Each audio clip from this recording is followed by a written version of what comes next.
உண்மையிலேயே நாங்கள் பார்க்கின்ற போது நாங்கள் ஒலிவில் பிரதேசத்துக்குனுடைய பிரச்சனையாகத்தான் இது இருக்கும் என்பதற்காக வேண்டிய நாங்கள் இங்கே பிரசன்னமாயிருந்தோம். ஆனால் இவர்களோடு உரையாடுகின்ற போது தான் எங்களுக்கு தெரிகின்றது இது உண்மையிலேயே பொத்துவில் தொடக்கம் மட்டக்களப்பு வரையில் இடைப்பட்ட இடங்களில் காணப்படுகின்ற அனைத்து விதமான மீனவர்களுக்குமான பிரச்சனையாக இது காணப்படுகின்றது. இந்த லைட் ஹவுஸ் வேலை செய்யாத காரணத்தால் மீனவர்களுக்கு ரொம்ப கஷ்டமாக இருக்கு. ஆனால் எல்லா கவர்மெண்ட்டையும் குறை சொல்லல, எல்லா கவர்மெண்ட்டும் வந்தாங்க செய்துதாங்க.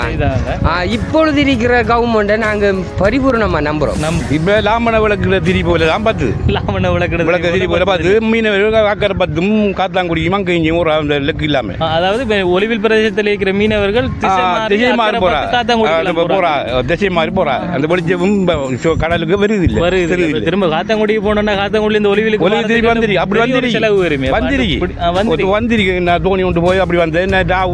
அக்கறை பார்த்து அட்டளச்செல்லாம் பணிஞ்சு இரவு மழையின் காரணமாக வெளிச்சம் தெரியல. அந்த அளவுக்கு வெளிச்சம் இருக்கு. கிழக்கு மாகாணத்தில் இருக்கிற மக்களில் பொருளாதார அபிவிருத்தி செய்யணும், கல்வியில் அபிவிருத்தி ஆகணும் என்ற நோக்கத்தோட தலைவர் கொண்டு வந்த திட்டங்கள் ஒன்று பல்கலைக்கழகம், ரெண்டாவது துறைமுகம், கப்பல் துறைமுகம்.